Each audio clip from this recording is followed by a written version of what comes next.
21세기 우리가 사는 이 시대의 특징 중에 하나는 지식사회라는 것입니다.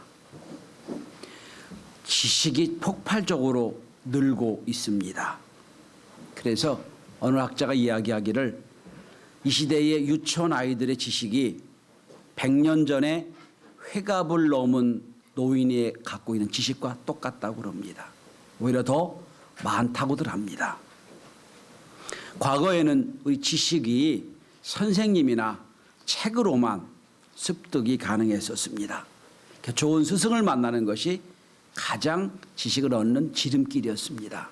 그런데 지금은 생각만 있으면 여러 방법을 통하여, 통로를 통하여 지식을 얻게 될 수 있습니다. 유튜브만 해도 매 순간마다 수많은 지식들이 나오고 있습니다. 그래서 21세기는 끊임없이 자기 지식을 습득하지 않고 공부하지 않으면 뒤질 수밖에 없는 세상에 살고 있습니다. 공부도 마찬가지고 지식도 마찬가지고 모든 삶도 그렇습니다. 이 정도면 됐지 하고 멈추는 순간 우리는 이미 뒤지고 있는 것이라고 생각하시면 되겠습니다. 그러니까 요즘 사회를 또 학생들은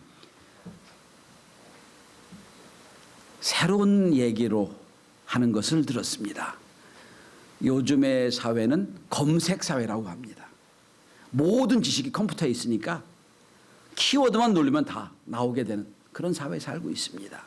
그래서 지금 뭐 좀 공부 안 해 헤매면 우린 노인 취급당하게 되어 있습니다. 성도 여러분, 동물은 본능적으로 경험적으로 압니다. 그래서 경험을 해야 본능에 충실해서 본분을 살아갑니다. 그런데 인간은 경험하지 않아도 책을 보거나 또한 다른 방법으로 지혜를 얻어서 자라게 되는 겁니다. 이게 동물과 다른 점이에요. 그래서 우리 인간들은 어릴 때는 내가 경험한 게 전부인 줄 알아요. 나이가 들수록 내 경험이 아주 작은 부분에 있구나 깨닫게 되지요. 그래서 나이가 들면 들수록 사람은 겸손해집니다. 내가 알고 있는 것, 내가 경험한 것이 너무나도 작은 부분이구나 깨닫게 됩니다. 그리고 점점 이해의 폭이 넓어집니다. 이해 안 되는 일을 만나도 그럴 수가 있겠지라고 이해를 먼저 하게 됩니다. 이것을 잘한다고 표현합니다. 지식이 잘하고 인격이 잘하고 삶이 잘한다고 표현합니다. 오늘 베드로후서는 베드로가 죽기 전에 쓴 마지막 책입니다. 마지막 책 마지막 부분에서 오늘 사도 베드로는 우리에게 큰 울림의 말씀을 전해주고 있습니다. 한마디로 말씀드리면 자라가라라는 거예요. 자라가라. 자라가라. 여러분, 우리 시대의 문제가 뭡니까? 어른아이가 너무 많은 거예요. 어른아이. 몸은 어른이에요. 등치는 어른이야. 근데 생각이 아이예요. 그래서 우리가 어른처럼 대하다 실망을 합니다. 생각이 저거밖에 안 돼서 저렇게 유치하고 저렇게 어려. 어른아이의 문제예요. 교회가 문제가 생긴 이유가 뭡니까? 오랫동안 신앙생활 했어요. 그럼 우리가 기대를 합니다. 이 정도 신앙생활 하겠지. 근데 생각이 어린아이예요. 유치해요. 여기 문제가 생기는 거잖아요. 오늘 본문의 18절에 오늘 사도 베드로 말합니다. 지식에서 자라가라. 자라가라. 여기 자라가라는 뜻은 아욱사데네라고 하는 헬라어인데 이 말은 기르다, 성장하다, 성숙하다는 뜻을 갖고 있습니다. 한마디로 주의 은혜 안에, 주의 지식 안에 자라라라는 거예요. 지난주 추수감사주일을 마치고 이제 깊은 가을이 돼서 열매 맺는 계절이 돼서 돌아보았습니다. 이쯤 돼서 올 2020년 동안 우리의 신앙이 얼마나 자랐을까? 우리 인격이 얼마나 자랐을까? 그래서 오늘 말씀의 제목을 이제 자라나십시다. 이 말씀의 제목을 정했습니다. 여러분, 잘한다는 것이 뭡니까? 성숙하다는 뜻도 있지만 요즘 많이 쓰이는 단어로 말하면 익어가는 겁니다. 저는 우리 성도들의 신앙이 익어가길 바랍니다. 늙어가지 말고 익어가길 바랍니다. 교회 다니는 연수가 길은 것 가지고 오래된 것 가지고 늙은 신앙생활하지 말고 깊이 익어가는 신앙생활할 수 있길 바랍니다. 옆에 있는 분을 누굴 지그시 한번 보십시오. 그리고 이렇게 인사하십시다. 이제 익어가십시다. 시작. 자, 익어가야 됩니다. 그렇다면 오늘 베드로가 우리에게 주시는 익어가는 비결이 뭘까요? 우리가 어떻게 우리 신앙을 자라게 하고 익어갈 수 있을까요? 첫째, 하나님의 기대를 알아야 됩니다. 하나님의 기대. 우리를 구원하시고 우리 이 땅에 보내시고 이 땅에 믿게 하시고 우리를 통하여 원하신 뜻이 무엇일까? 무슨 기대를 갖고 계실까 하는 거예요. 경영학에서 CS, 고객 만족이라는 말을 많이 하잖아요. 고객 만족은 한마디로 표현하면 기대에 대한 만족입니다. 내가 아무리 잘해도 기대가 더 높으면 늘 불만족한 거예요.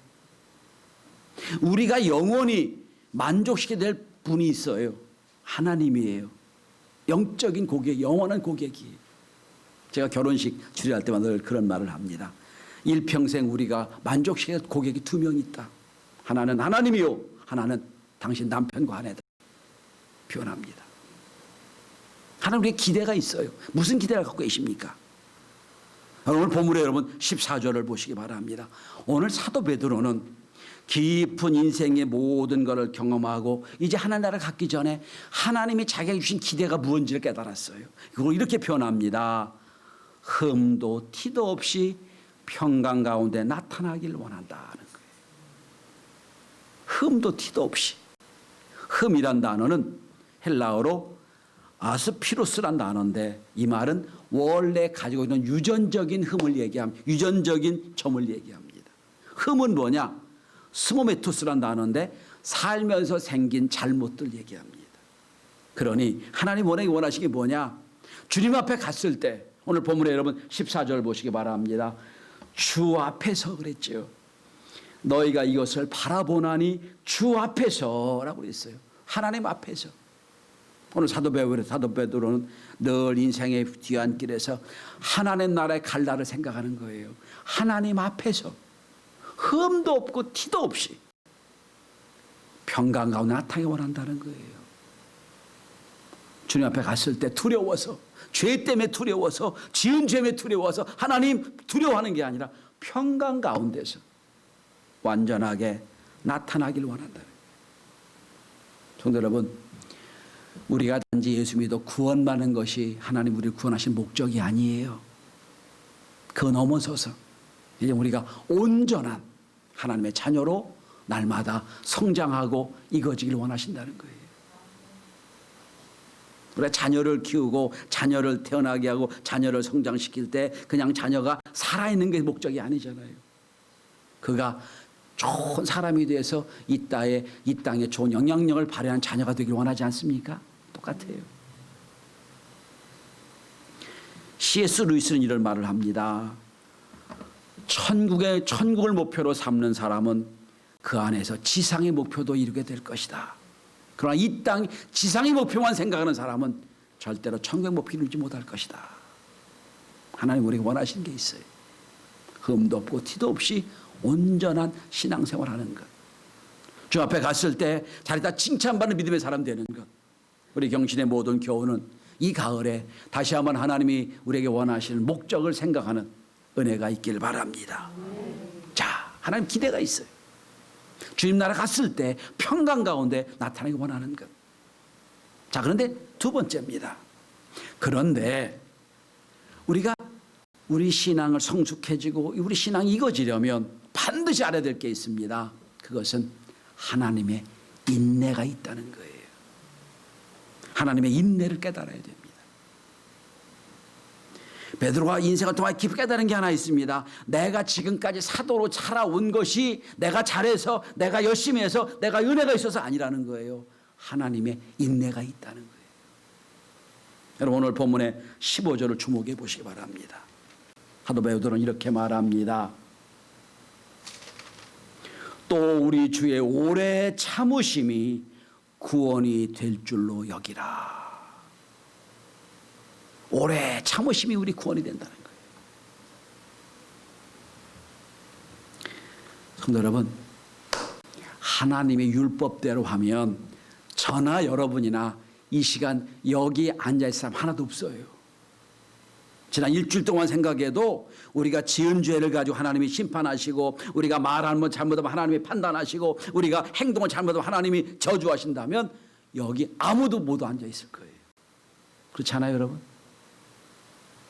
얼마나 많은 죄와 허물이 있습니까? 한 주간 동안도. 근데 하나님이 지금까지 참아주신 거예요. 오래 참아서 여기까지 온 거예요. 오래 참아서. 때로 여러분, 우리 이런 생각을 해요. 아이고, 하나님 왜 저렇게 못된 사람 저렇게 하나님 심판하자고 놔두세요. 그런 답답할 때가 있어요. 하나님 저건 아니잖아요. 저건 하나님 어떻게 해주세요. 하나님이 오래 참으세요. 왜 그런 줄 아세요? 여러분, 구절을 한번, 바로 앞에 있는 구절을 한번 주목해 보시기 바랍니다. 베드로 후서 3장 9절. 자, 제가 천천히 봉독해 보겠습니다. 주의 약속은 어떤 이들이 더디다고 생각하는 것 같이 더딘 것이 아니라 오직 주께서는 너희를 대하여 오래 참으사 아무도 멸망하지 아니하고 다 회개하기에 이르기를 원하시느니라. 아멘. 지금도 참으세요. 왜? 뭐라고 합니까? 아무도 멸망하지 않게 원한다는 거예요. 그리고 모든 사람이 다 회개하길 기회를 주신다는 거예요. 지금도 참으세요.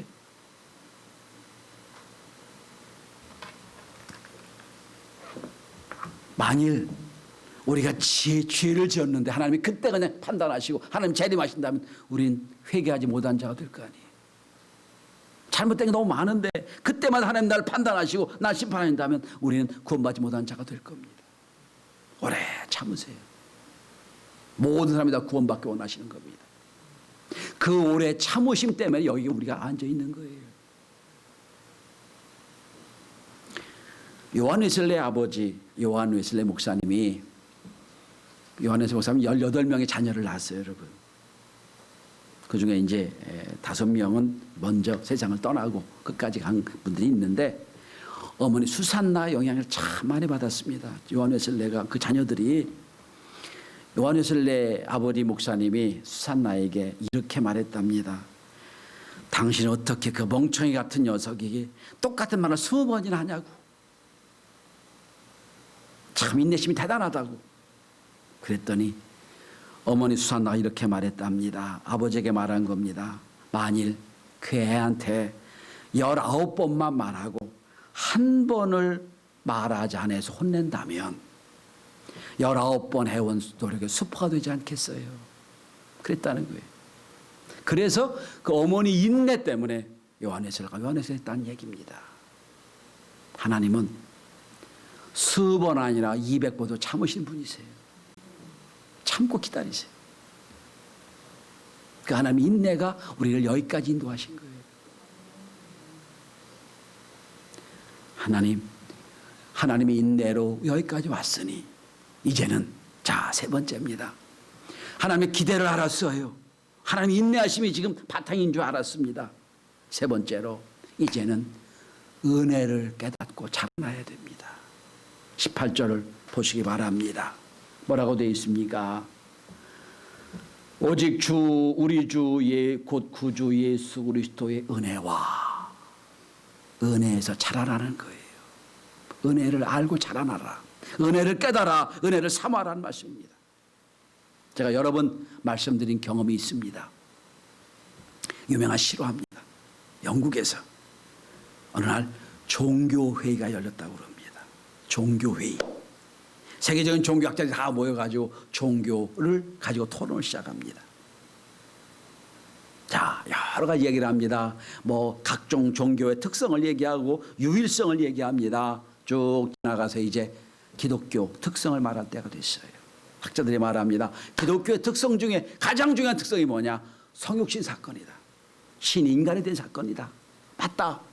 그런데 다른 종교도 신이 인간이 된 이야기가 있다. 독특하긴 하지만 완전한 건 아니다. 그랬더니 또 어떤 학자가 얘기합니다. 그 기독교의 특성 중에 하나는 부활 사건이 있다. 그때 또 얘기합니다. 다른 종교도 죽었다 살아난 사건이 있다. 그때 C.S. 루이스라고 하는 옥스퍼드 대학의 교수가 딱 일어나서 말합니다. 기독교의 독특성, 다른 종교에 없는 것은 은혜입니다. 은혜입니다. 라고 했더니 학자들이 말합니다. 이거동성으로 맞다. 기독교의 가장 중요한 특성 중에 하나는 은혜다. 라고 말했다는 거예요. 여러분, 은혜가 뭡니까? 받을 자격이 없는 자에게 주시는 선물이 은혜예요. 자격이 있어 주는 게 아니고 대가를 위해서 주는 게 아니라 받을 자격이 없는데, 사랑받을 자격이 없는데 사랑해 주는 것, 죄로만 죽을 수밖에 없는데 용서해 주는 것, 이게 은혜예요.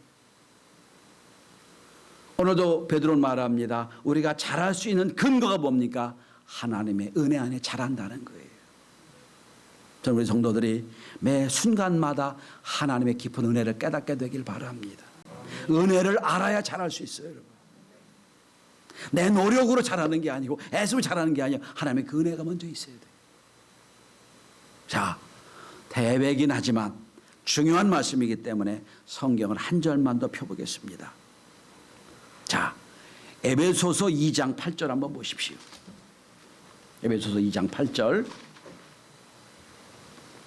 311쪽입니다. 자, 같이 읽습니다. 너희는 그 은혜에 의하여 믿음으로 말미암아 구원을 받았으니 이것은 너희에게서 난 것이 아니요 하나님의 선물이다. 행위에서 난 것이 아니니 누구든지 자랑하지 못하게 함이라. 우리가 구원받은 게 뭐라고요? 은혜로 구원받았어요. 은혜예요. 어떤 행위도 우리가 구원받지 못해요. 행위는 다 심판받을 것밖에 없어요. 은혜로 구원받았어요. 그럼 성도가 이렇게 말할 거예요. 아, 그럼 목사님 맞습니다. 그냥 구원받은 게 은혜예요. 구원받는 것만 은혜가 필요할까요? 아니에요. 우리의 삶의 현장 매 순간마다 하나님의 은혜가 있어야 됩니다. 자, 한 걸음 더 나가 봅니다. 여러분, 다음에 골로새서거든요. 골로새서를 펴보십시오. 골로새서 1장 6절을 펴보십시오. 323쪽입니다. 골로새서 1장 6절 다 피신 다음에 우리 같이 봉독하겠습니다. 매우 중요한 본문입니다. 자, 시작. 이 복음이 이미 너에게 이름에 너희가 듣고 참으로 하나님의 은혜를 깨달은 날로부터 너희 중에서와 같이 또한 온 천하에서도 열매를 맺어 자라는도다. 다시 한번 본문을 보세요. 하나님의 은혜를 깨달은 날로부터 열매를 맺어 자라는도다. 은혜를 깨닫지 못하면 자랄 수가 없어요, 여러분. 은혜를 깨달은 날로부터 열매를 맺어 자라는도다. 우리 성도들이 매 순간마다 매일마다 하나님의 은혜에 깨닫고 은혜에 감격할 수 있길 바랍니다. 그러면 은혜는 구원받은 것도 은혜고 구원받은 것뿐 아니라 내 매 순간 순간 은혜를 깨달아야 열매 맺을 수 있는 거예요. 그러니까 오늘 베드로는 말합니다. 은혜 안에서 자라가라. 그러므로 우리가 자랄 수 있는 것은 은혜를 더 많이 깨달을 때 자랄 수 있는 거예요. 사도 바울은 이걸 한마디로 표현합니다. 이렇게 표현하죠. 나의 나 된 것은 뭐라고요? 하나님의 은혜라고요. 딱 한마디로 표현하는 거예요. 하나 예수님을 핍박하는 자의 위치에 있다가 위대한 사도가 되고 인생을 모든 마친 뒤에 사도 바울은 말합니다. 나의 나됨 하나님의 은혜입니다. 그죠? 구원받는 것도 은혜요. 여기까지 살은 것도 은혜요. 죄란 것도 은혜라는 거예요. 밖에 나가면 온통 낙엽이 왈록달록하고 예쁘잖아요. 전 그걸 볼 때마다 이런 생각합니다. 하나님 은혜는 참 각양각색에 참 많은 은혜가 있다. 색색들의 은혜가 있어요, 여러분. 전 우리 성도들이 매 순간마다 이게 하나님의 은혜였구나. 하나님 함께하였구나. 여러분 입에서 은혜가 떠나지 않는 놀라운 축복과 은혜가 있길 바랍니다. 자, 하는 은혜 안에 자라라고 그랬어요. 그 다음에 마지막입니다. 오늘 본문에 다시 18절 보세요. 은혜 안에서 자라는 것과 또 한 가지가 있습니다. 뭐 어디 자라라고 그랬어요? 그를 아는 지식에서 자라가라. 지식에서 자라가는 거예요, 여러분. 성도 여러분, 성경은 하나님을 남편으로 우리를 신부로 비유합니다. 그래서 신령한 결혼 생활로 비유합니다. 그죠? 결혼하신 여러분, 남편을 얼마나 아시고 아내 얼마나 아십니까? 그래서 어른들은 상대방 남편과 아내를 뭐라고 표현합니까? 배우자라고 표현하지요. 재미있는 표현을 했더라고요. 뭐가 배우자냐? 평생을 상대방을 배우는 사람이 배우자다 그랬더라고요. 평생을 배워가야 돼요. 모를 게 너무 많아요. 30년 동안 세상에 서로 살다 보면 이게 한 가족 됐다고 되는 게 아니에요. 밥 먹는 습관 다르죠. 잠자는 습관 다르죠. 생각하는 습관 다 달라요. 한 가족을 만들어 삽니다. 서로 깊이 알아가야 사랑할 수 있어요. 신앙도 마찬가지예요. 하나님과 나와 서로 알아가는 것, 하나님을 알아가는 것, 지식을 잘하는 것, 이게 우리 신앙이 성숙해지고 성장해지고 이어가는 겁니다. 여러분, 베드로 한번 생각해 보십시오. 수제자 베드로입니다. 아마 제자들, 동료들한테 말했을 거예요. 야, 예수님 내가 제일 잘 알아. 큰 소리 쳤을 거예요. 그가 앞장섰습니다. 심지어 다른 사람은 다 몰라도 난 주님을 절대로 배반하지 않겠습니다. 큰 소리 쳤던 사람이 베드로예요. 당당했습니다. 나만큼 예수 아는 사람 없다고 생각했어요. 근데 그게 깨지기 시작했지요. 엄청나게 깨집니다. 큰 소리 쳤던 베드로가 오히려 다른 제자들보다 더 악한 말을 하며 3번이나 예수를 부인했던 사람이 됩니다. 얼마나 부끄러운지 몰라요. 주님의 사명이 있지만 도망쳤어요. 디베랴 바닷가에 있는데 부활하신 주님이 찾아오셨어요. 그리고 다시 사명을 주셨죠. 그 과정 성령을 받고 제자가 되고 나서 이제 사도가 되고 나서 인생의 모든 인생 뒤안길을 보며 생각하는 겁니다. 내가 하나님을 잘 몰랐다는 거예요. 예수를 잘 몰랐다. 난 그때 아는 줄 알았는데 몰랐다. 오늘 베드로는 아주 깊은 말을 하는 거예요. 하나님을 아는 지식에서 자라가라. 여러분, 하나님 얼마나 아십니까? 성경을 읽었다고 하나님 아는가요? 아니에요. 말씀을 많이 들었다고 하나님 아는가요? 아니에요. 베드로처럼 얼마나 열정을 갖고 주님 안다고 했어요? 아니에요. 하나님 아는 것도 하나님이 은혜 문을 열어주셔야 하는 거예요. 아, 하나님 이런 분이셨구나. 내가 힘들고 어려울 때 하나님 나를 오셔서 위로해 주셨구나. 그래서 내 마음에 절망의 마음이 없게 해주셨구나. 내가 슬프고 어려울 때 기쁨의 마음을 주셨구나. 하나님의 은혜예요. 이게 하나님 아는 지식이에요.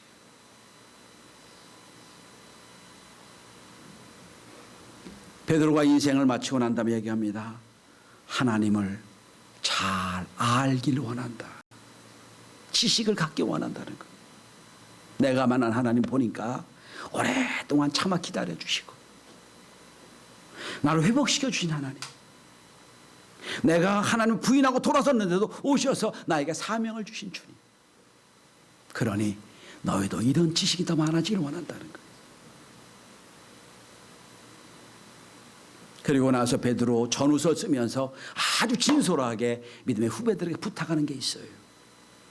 베드로 후서에 보면 두 군데도 찾아볼 겁니다. 아주 베드로가 진실되게 아는 걸 이렇게 말하고 있습니다. 여러분, 베드로 후서 1장을 펴보십시오. 바로 앞에 장 1장 2절을 펴보십시오. 베드로가 믿음의 후배들에게 전하는 마지막 메시지 중에 베드로가 아주 진솔하게 표현한 구절이 있습니다. 1장 2절 우리 역시 함께 봉독해 보겠습니다. 시작. 하나님과 우리 주 예수를 알므로 은혜와 평강이 너에게 더욱 많을지어다. 알므로, 예수를 알므로 은혜와 평강이 더욱 많을지어다. 여러분, 우리는 아침마다 여러분 속장님들 여러분들에게 이사야 공부하고 있지요. 한번 읽어보세요. 끊임없이 여러분 전해줍니다. 우리 잠언을 끝나고 이사야 전해주죠. 그러면 한 장씩 매일마다 읽어요. 한번 읽어보세요. 하나님의 역사가 어떻게 움직여졌는지 거기 나옵니다. 자, 그리고 한 걸음 더 나가 보십시다. 여러분 8절입니다. 오늘 1장 8절 또 다시 보십시오. 자, 역시 같이 봉독해 보겠습니다. 시작. 이런 것이 너에게 있어 흡족한즉 너희로 우리 주 예수 그리스도를 알게 게으르지 않고 열매 없는 자가 되지 않게 하려니와. 그리스도를 알기에 뭐라고요? 게으르지 말라고요. 그리스도를 알게 게으르면 열매 없는 자가 된다는 거예요. 이 가을에 하나님의 은혜를, 하나님을 더 깊이 알아가는 은혜가 있길 바랍니다. 교회에 나오는 연조를 그만 자랑하고, 교회에 있는 직분을 너무 자랑하지 말고 오늘 돌아보시기 바랍니다. 내가 은혜를 얼마나 아는가, 내가 주님을 얼마나 알고 있는가, 그리고 깊은 은혜로 신앙이 성숙하고 익어지는 은혜가 있길 바랍니다. 오늘 C.S. 루이스 얘기를 좀 몇 번 합니다만, C.S. 루이스가 쓴 순전한 기독교라는 책을 보면 우리에게 큰 도전이 되는 말을 하고 있습니다. 교회는 사람들을 그리스도께 이끌어 작은 그리스도를 만들기 위해 존재한다. 지상교회가 존재하는 이유가 뭡니까? 사람들을 하나님께 인도해내서, 주님 앞에 인도해내서 한 사람 한 사람 작은 예수를 만들어서 세상에 내보내는 것이 교회라는 거예요. 이게 뭐예요? 자라게 하는 것이 교회예요. 우리 교회가 여러분 예배 드릴 때마다, 모일 때마다, 만날 때마다, 성경 보고 또 여러분 공부할 때마다 여러분 나도 모르는 사이에 신앙 인격이 자라고 성숙해지고 익어져서 세상 사람들이 우리를 볼 때 작은 예수다 인정받게 되는 축복과 은혜가 있기를 주의 이름으로 축원합니다. 우린 작은 예수가 돼야 됩니다. 그게 주님이 원하시는 수준, 기대, 거기까지입니다. 기도합니다.